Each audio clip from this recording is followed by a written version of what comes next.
All right, this is your brother Issachar coming at you with another lesson. First off, I want to give all praises to Yahweh, Bahasham, Yahweh Shai, Bahasham, Rachaa Quadash. Double honors to the apostles of the great millstone, which I learned is true from. Honors to the elders and brothers out there pushing this word through the four corners of the earth within truth and sincerity. And shalom to the Akwath that's listening and learning. Today's video is going to be entitled The Artificial Womb. Now, I got inspired to do this video because I came across this post right here on Facebook, and pretty much it's an article speaking about how the mother would no longer need to carry their babies for 9 months anymore. And I got interested in this because somebody said, so they try to make robot babies now. And when I saw that caption, I was like, wait, what? So I read this little piece right here, and I have a video to connect with this as well that I'm getting ready to play in a little while. But as you can see what it says right here, it says women will no longer be forced to carry a pregnant Salakia for 9 months. Pregnant child, whatever the case may be, for 9 months. It says due to technological advances, scientists are developing an ectogenesis procedure where a woman will no longer need to carry a child for 9 months or go through work in the future. Wow. Work. Okay. It says the artificial uterus for the new era of motherless births in the near future would simply require a man and woman to enter the establishment and have their fluids or fertilized ovaries removed. It says a woman would just be sitting somewhere eating, sipping and cowing at her business. Then after 9 months, she will receive a phone call saying her baby is ripe and ready to be brought home. And that will be all. This shit gotta go, man. But I'm over here reading these comments, man, and you know, of course, you have a lot of people that's disagreeing with this because, you know, there's a lot of people that agree that, you know, you're supposed to bring a child into this world the natural way. A man and a woman hooks up, and then the woman carries the child for 9 months, and then, you know, the baby is born, right? But of course, when you go through a lot of these comments, I'm not going to read them. I'm not going to go through them or whatever, because I was reading some earlier. You know, these are the latest ones, but I was reading some hilarious comments where somebody said, so basically this is about to be a grocery delivery pickup type thing. It was like, yeah, you know, you can have your fluids and your ovaries removed. You could take it to whatever establishment, and they can do whatever they want to make sure that the baby grows wherever they're going to put it at or whatever they're going to put it in. And then you're going to receive that phone call like, yeah, your baby is ready. You know, you go to the store or whatever, and you wait in the car or whatever, and then they bring your baby to you. I was like, what the hell is going on in this world, man? Okay. I was like, this is straight up madness. And of course, you know, this is not a video to bash on women, but when you read a lot of these comments, the majority of the people that's for this were the women. The women. It was literally a comment where somebody said, this is a great idea because, you know, you all never have experienced how it is to hold a baby in your stomach for 9 months. It's very tiring, or whatever excuse she was using. She was like, yeah, this would be great. Well, I could just literally, you know, when I get pregnant or before I get pregnant, I could just do this and I don't have to worry about putting in the work or whatever to carry that baby for 9 months. I was like, are you serious? Are you serious right now? You will literally have them pretty much do surgery on you because they got to remove your ovaries. Okay. You'll rather have them do that on you, take whatever it is from your body, store it in whatever facility, and they're going to do whatever scientific things they want to all of these things or whatever. And then they're going to make sure they develop the baby according to the way that they want it to be developed. Because you got to remember, this is not natural. So they're going to find some type of wickedness to make sure that the baby grows the way that it's supposed to grow. Okay. And you're going to trust them with this? You're going to trust them with this, man. The thing about, you know, thing about being a woman, man, I'm not a woman. So, of course, I can't speak on this as far as pregnancy and everything goes. But at the same time, I've been around people who have kids. One of the main things that women always talk about is they love the emotional connection that they have when they're having their child, when they're pregnant with their child. because the woman is supposed to protect that baby, from the world. You see, the child is within the woman, and the woman nourishes it, takes care of it. She's a parent to the kid before it's even born. Okay, because she's taking care of it. You pretty much saying, I don't even want to be a parent. I don't want to take care of my kid. I'm gonna put my child in the hands of Esau. Come on, man. Come on, man. Now let's look at this video right quick before I begin to speak more. I ain't gonna play this whole video, but I had to do some research and everything like that. I came across a couple of articles. I read a little bit from different pages, and then I was like, instead of me going to read, I just see if it's a video for you all to listen to, and I found this. So we're gonna listen to a few minutes of this, and then we're gonna tie in the scriptures, man. This place gotta go, but here we go.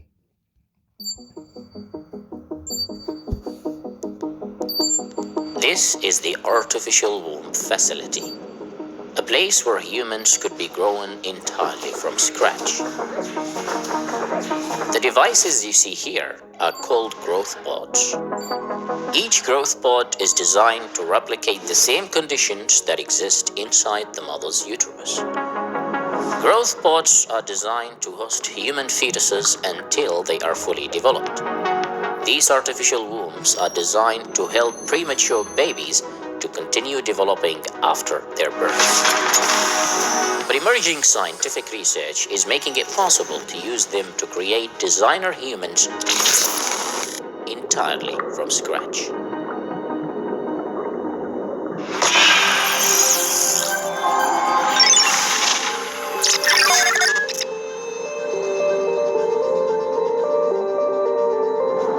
Every human fetus requires around 37 weeks inside the mother's uterus to fully develop. And then comes birth. But not every human has this biological luxury. In fact, every year around 15 million fetuses are born too early, and approximately 1 million of them die due to birth complications. The minimum number of weeks in which a developing fetus must stay in the womb is 24 weeks. If the fetus is born before that, the survival rate will go down. Even if the fetus survives, it will likely to experience lung issues and long-term neurological damage. Although baby incubators exist and they increase the chances of survival, they have their own limitation. If the fetus is born before 22 weeks, incubators are not likely to work. The artificial womb is an advanced version of baby incubators, and it promises to make the problem of premature births obsolete. But how does it work? In terms of design, the artificial womb consists of the growth chamber, which hosts the fetus. It replicates the same environment provided by the mother's uterus.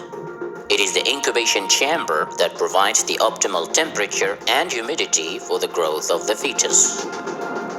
There is another container which provides the fetus with a constant stream of blood that is rich of oxygen until the moment of birth.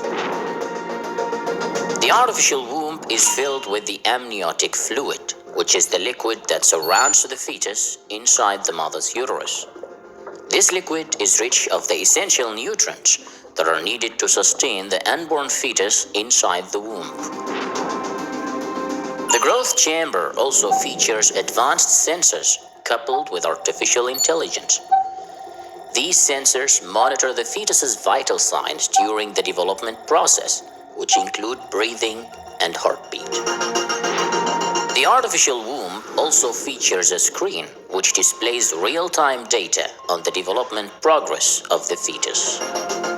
Inside this growth pod, the fetus is kept for 9 months until a full course of development is reached.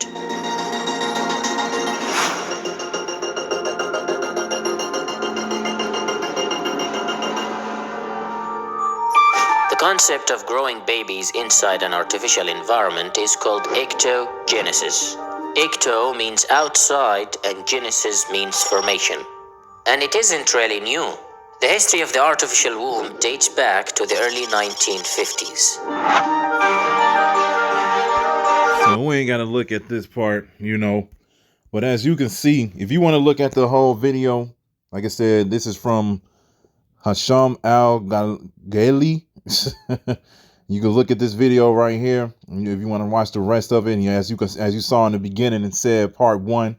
So they probably have, other things for you to watch as well. But at the end of the day, what we just saw pretty much, was their way of developing babies from an artificial intelligence platform. OK, and, of course, the first thing that I thought about, this is another way of Esau getting people ready for the MOB, because they're trying to find a way for people to be merged within these machines, man. They're trying to make you a machine. They're trying to make you a robot. That's why they got things like that show Black Mirror, where it shows you a lot of things where people are downloading their spirits on USB cards and on the computers and things like that. And then we understand that we're coming into a digital era, okay, where the MOB is going to be implanted in your right hand or your forehead, okay? So we understand that these things are coming. They trying to get people to go along with these things. And the thing is, what we've been saying for a long time too, is Esau and Eve is the greatest tag team of all time. Because like I said, this is a thing that Esau came up with, because of course Esau loves to find ways for him to prosper, make money, take control of everybody's lives, their children, their finances, whatever the case may be. So he's going to find a way to control every single little thing, man, because he's trying to be like the Most High. And then you have Eve, who looks at these ideas, hears these ideas, and they go right along with it without even second guessing, man. There's a lot of women out there right now that literally was like, man, this is a good idea, because, there's a lot of women out there that have miscarriages. They can't have children. They're barren, or, they may have premature babies and everything like that. So this is a good idea for them to, finally the premature baby can grow the way that it is supposed to and everything like that. And so they all for it. But the thing is, man, if the Most High wanted that unborn baby to go through that, man, that's what he wanted them to go through, man. That's judgment from the Most High from the womb. OK, that's judgment, man. If he didn't want that baby to live, he found a way for them not to live. And another reason why, a lot of women have miscarriages and everything like that. We in these weak bodies. We in these fleshly bodies. We in the weakest time on earth. OK, the Most High brought all these plagues upon the people and everything like that. And so the Most High found a way so there, these things can happen to these women, because this is nothing but judgment. And this is nothing but the Most High putting us through the ropes. OK, so at the end of the day, if these things happen, it was all up to the Most High anyway. And the thing is, a lot of women, like I said, found this to be a good idea, because a lot of women want to have kids. And I understand that. But at the end of the day, if you can't do it the correct way, then don't do it at all. That's the way it's supposed to be, man. In the kingdom of heaven, you're not finna see establishments like this with these machines and babies up in them. And, they got the blood coming through one tube and the waters is filling them up and doing all these. No, you're not going to see that, man. You are not going to see that. A man is going to come into a woman and she's going to have the children, man. That's how it's going to be done. It's not going to be done any other type of way. This is straight up wickedness, man. This is straight wickedness. Why would you, like I said, why would you do that, man? You just sitting at the crib, living your life or whatever. And then a lot of people, I heard other women talking about this is a good idea too, because they said, because after you have the kid and everything like that, man, the kid messes up your body. I can never get the shape that I was in and everything like that. I'm like, what the hell, man? Man, I know all kind of women that done had 4, 5, 6, 7 kids. OK, and they done went to the gym. They done ate right and everything like that. And they still looked as fine as they did before they had the kid. OK, a lot of these women are just fucking lazy. I mean, you that lazy to the point where you literally like, man, I'm gonna find a way so I don't have to carry my child for 9 months. This is like I said, this is more than just bringing forth the child into the world. This is a thing where you connect with this is your kid, man. This kid is in your womb, in your stomach. You nourishing it, you protecting it, making sure it's all good. So then when the 9 months are done, you can bring forth that child. OK, The woman is supposed to be the help so then they can help bring forth the nations, man. And you trying to tell me you don't even want to be a part of that now? You want to put your child's hand into Esau's hand and let him develop your child, man. This is why this place has to be burned down, man, because this place is getting worse and worse.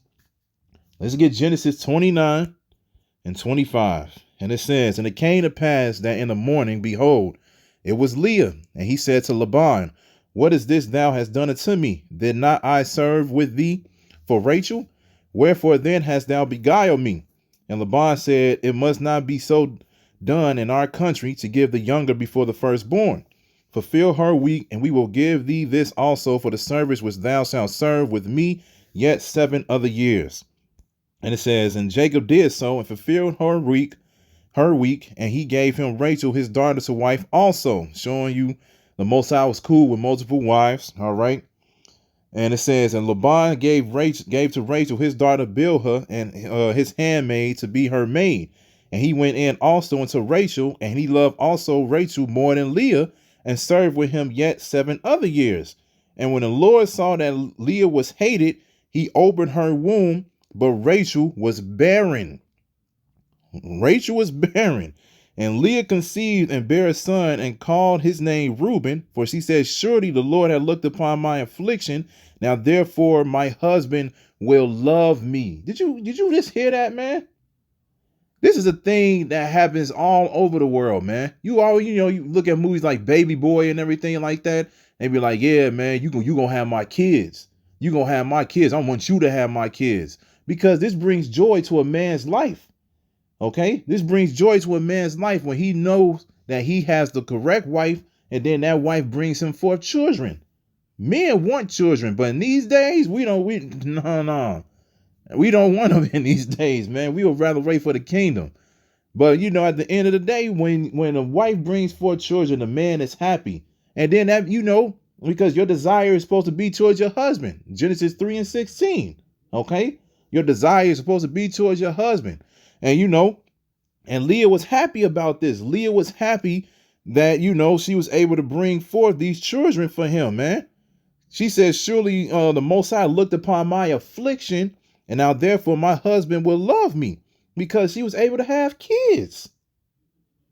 These women these days, they don't even want to have kids, man. If they do want children, they don't even want it to be done the natural way.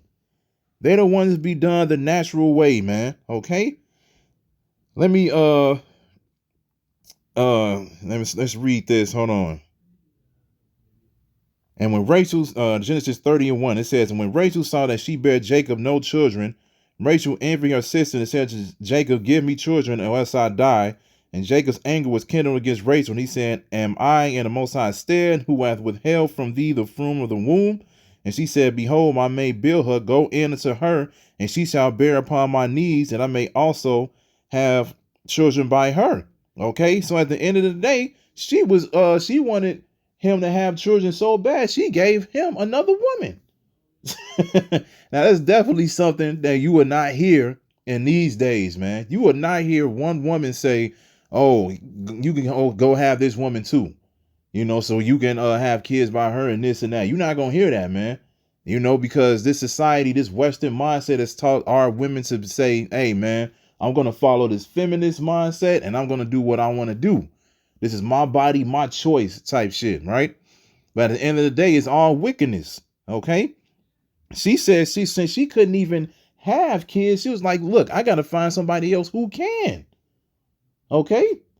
Like I said, women don't even want to take the one gift that the Most High gave them, man. They don't even want to have it. They don't even want to have it, man. Let's get Lamentations. Let's get Lamentations 4 and 1. And it says, how was the gold become dim? How was the most fine gold changed? The stones of the sanctuary are poured out in the top of every street. The precious sons of Zion, comparable to fine gold, how are they esteemed as earthen pitchers, the work of the hands of the potter? We have become dim, man. We are not the way that we're supposed to be, man. We embrace these dung hills. We embrace America, man. We embrace captivity, and our people love it. Verse 3, the point, it says, even the sea monsters draw out the breasts. They give suck to their young ones. The daughter of my people is become cruel, like the ostriches in the wilderness. Okay, so at the end of the day, our women are monsters. Because you first of all, when you do things like this, you're bringing forth monsters. All right, you already monsters as it is, because you already accepting these new ways of life and everything like that. Okay, you got over the video that was going viral with the tatted up baby, and then his mother, I should say, over here twerking and dancing all in the mirror with tattoos all over her and everything like that. And she over here raising a child up like that, in a sense where, man, that dude gonna be lost. That dude gonna be lost, man. And then, like I said, now you got this thing where they literally like, hey, if this comes to the point where this actually is a thing that we can do, hey, I'm all for it.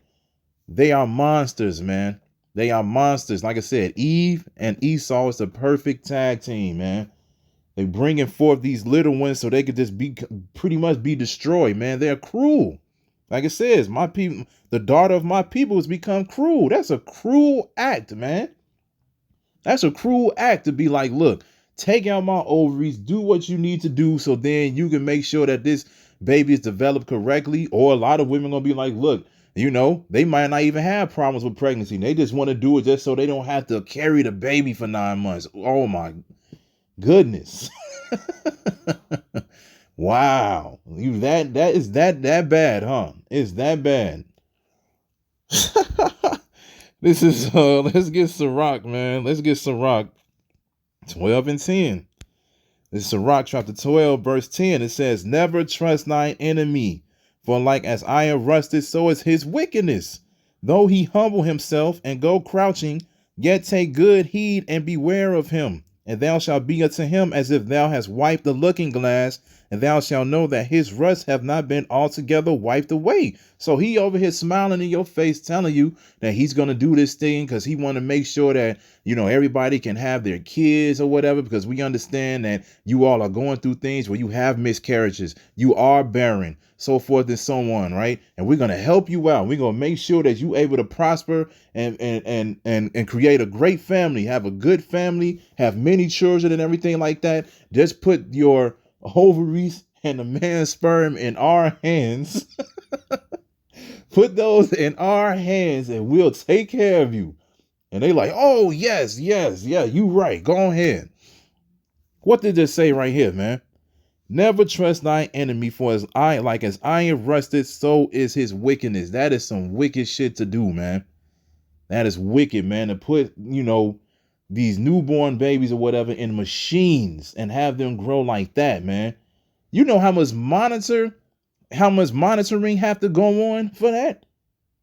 That's a thing where you have to keep a close eye on those machines and what's going on at all times, man, to make sure everything is ran correctly, everything is operating the way that it should be. You got to check on it every probably like 2 minutes, maybe 5 minutes, whatever the case may be, because you got to nourish it because it has to grow. So you got to give it the correct things every day, all day and everything like that, man. That's a lot of work when you easily could have just been doing this the natural way, the easy way. You could have just had it in the womb, had it in your stomach. You could have been eating or whatever, eating the correct things to make sure that you were nourished and the baby as well. Help the baby grow healthy the way it's supposed to. Then after the 9 months, there you go. Because remember, you're supposed to be the one that's protecting the child before it's born. That's your job, man. And now you're telling me you don't even want that job? One of the jobs, the main job that the Most High gave you? The main job that the Most High gave you? We're going to end it on that, man. We're going to end it on that. 1 Timothy 2, and we're going to start at 13. And it says, for Adam was first formed, then Eve. And Adam was not deceived, but the woman being deceived was in the transgression. She's being deceived again right now. And it says, notwithstanding, she shall be saved in childbearing. Read it again. Notwithstanding, she shall be saved in childbearing, if they continue in faith and charity and holiness with sobriety. Okay? This is why the majority of the women, the elect lady, meaning the elect of the women that's going to come out of here, you Negroes, Latinos, and Native American women, the elect of those women, okay, they're going to be saved in childbearing, man. They're going to be saved because why? They're going to have the children. They're going to have the children. The Most High, if you can't have children, why would the Most High want to deal with you, man?